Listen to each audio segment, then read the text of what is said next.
Tainá, acho que vale para o governo do presidente Lula, vale também para a outra ponta, para a turma do ex-presidente Jair Bolsonaro. Me parece aí, quando a gente olha para o conjunto dos dados da pesquisa Genial Quest,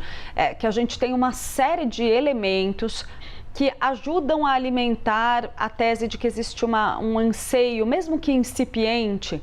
por uma renovação. De que maneira que isso estaria traduzido nos números? Por exemplo, como eu estava falando naquele dado de que quem ganha até 2 salários mínimos entende que começa a desaprovar o governo do presidente Lula tanto quanto aprovar. Já é uma mudança de comportamento. Olha, não estou tão satisfeito com isso daí. Vem ainda aquele dado de que 60%, 65%, salvo engano, do eleitorado ali entrevistado pela Quest aponta que Lula não deveria disputar a reeleição, que ele deveria eventualmente optar por um outro candidato para apoiar e ceder essa cadeira a um outro nome da esquerda ou do próprio PT. No caso de Jair Bolsonaro, a ideia de que o ex-presidente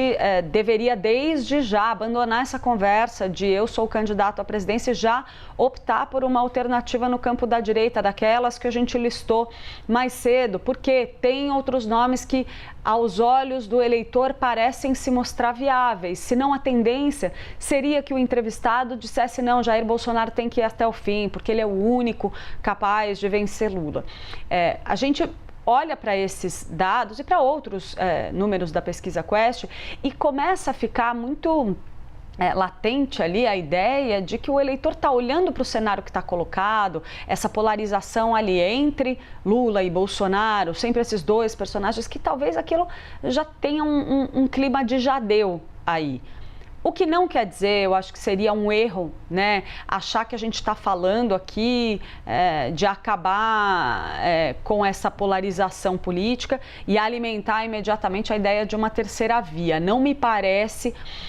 que a pesquisa Genial Quest aponta nessa direção. Justamente por um outro lado ali que vocês trouxeram para a gente agora há pouquinho, que é esse medo persistente, seja da volta do Bolsonaro, seja da reeleição de Lula, de forma mais ou menos equilibrada, 40% com medo do Lula ser reeleito e 45% com medo da volta de Jair Bolsonaro, considerando a margem de erro, não é uma diferença grande. Quando a gente tem um cenário de medo do eleitor, a tendência é se trabalhar com polarização, porque o eleitor busca a alternativa na outra ponta que tem a maior possibilidade de se contrapor ao que ele não quer ver no Palácio do Planalto. Claro que é cedo ainda para a gente fazer um diagnóstico e imaginar que esse é o cenário que vai se traduzir na eleição de 2026. A gente ainda tem um chão enorme pela frente, mas quando a gente fala de pesquisa, aquela história do retrato do momento, respondendo então a sua pergunta, acho que é sim um ponto que deve levar a atenção do Palácio do Planalto e do governo do presidente Lula, Tainá.